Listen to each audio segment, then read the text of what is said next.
बिहार का मोहनिया विधानसभा सीट, जिस पर दंगल की पूरी तैयारी है। कांग्रेस, आरजेडी, बीजेपी, जेडीयू इस सीट पर कब्जा पाने के लिए जबरदस्त तमाम दलों में मारामारी है। इस सीट पर अब तक हुए जो चुनाव हैं, उसमें से सबसे ज्यादा बार कांग्रेस को जीत मिली, जबकि 2 बार बीजेपी, 2 बार जेडीयू का कब्जा रहा। आरजेडी ने 1 बार ही जीत हासिल की, लेकिन विधायक ने जीतकर पाला बदल दिया। अब इस साल फिर राज्य में विधानसभा चुनाव होने जा रहे हैं। ऐसे में सबसे बड़ा सवाल है कि आखिर आरजेडी की तरफ से तेजस्वी किसको मैदान में उतारेंगे, कौन देगा किसको टक्कर। पिछले 3 चुनाव के नतीजों की अगर बात करें तो साल 2010 के चुनाव परिणाम को अगर देखें तो यहाँ पर जेडीयू के छेदी पासवान को जीत मिली थी और आरजेडी के निरंजन राम को हार का मुंह देखना पड़ा था। मतों का अंतर था 2529। साल 2015 के चुनाव की बात करें तो यहाँ बीजेपी के निरंजन राम को जीत मिली और कांग्रेस के संजय कुमार को हार का मुंह देखना पड़ा। मतों का अंतर था 7581। साल 2020 के चुनाव परिणाम की बात करें तो आरजेडी की संगीता कुमारी को जीत मिली और फिर बीजेपी के निरंजन राम को हार का सामना करना पड़ा। लेकिन संगीता कुमारी ने अब पाला बदल लिया है और आरजेडी को छोड़कर बीजेपी का दामन उन्होंने थाम लिया है। राज्य में एक बार फिर से विधानसभा चुनाव है। ऐसे में देखना होगा कि संगीता कुमारी पर क्या बीजेपी भरोसा जताती है और अगर संगीता कुमारी को बीजेपी टिकट देती है तो फिर निरंजन राम का क्या होगा। इस सीट को लेकर के वरिष्ठ पत्रकारों का क्या कहना है वो भी सुनिए। देखिए, जो मोहनिया विधानसभा 2025 की जो चुनाव होने वाला है, उसमें डायरेक्ट लड़ाई है एनडीए और इंडिया गठबंधन के तहत। चूंकि जो इंडिया गठबंधन से अभी जीती थी राजद से संगीता विधायक, वो अब बीजेपी में पलटी मार चुकी हैं और बीजेपी का यह पहले से सीट रहा है जिसमें निरंजन राम जीते हुए थे।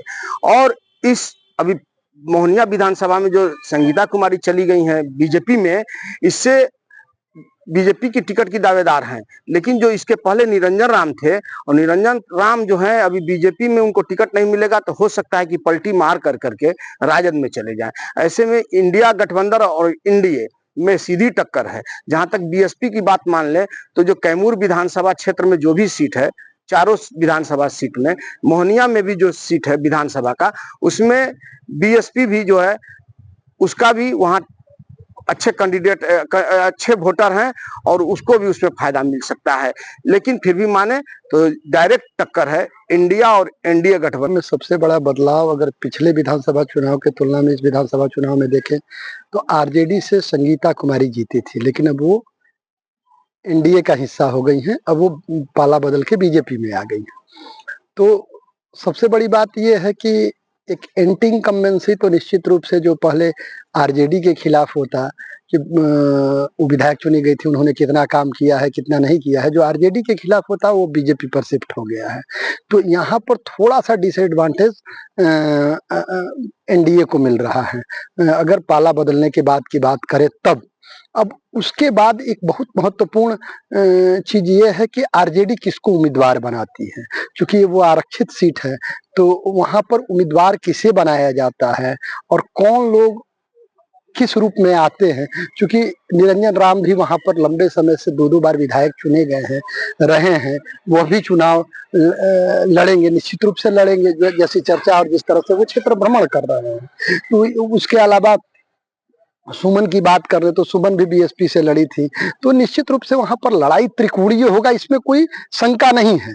वहां पर बहुजन समाज पार्टी, आरजेडी और भाजपा के बीच में मुकाबला होगा। और लड़ाई जहां तक कहें तो दल बदलने के बाद बीजेपी को जो फायदा मिला रहता उसमें थोड़ा सा निश्चित रूप से गिरावट आया है। इसमें कोई कहने में कोई हिचक नहीं है, लेकिन इसका लाभ कितना आरजेडी ले पाती है ये सबसे महत्वपूर्ण विषय है।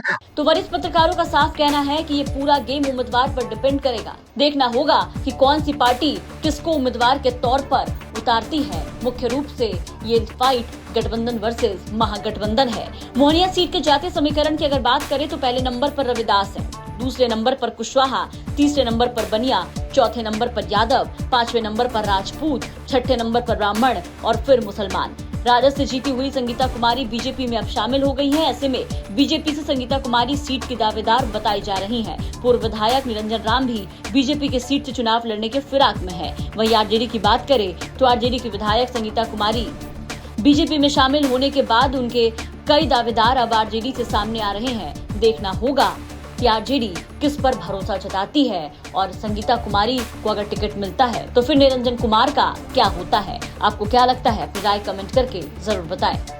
मोहनिया से रंजन कुमार की रिपोर्ट, बिहार तक।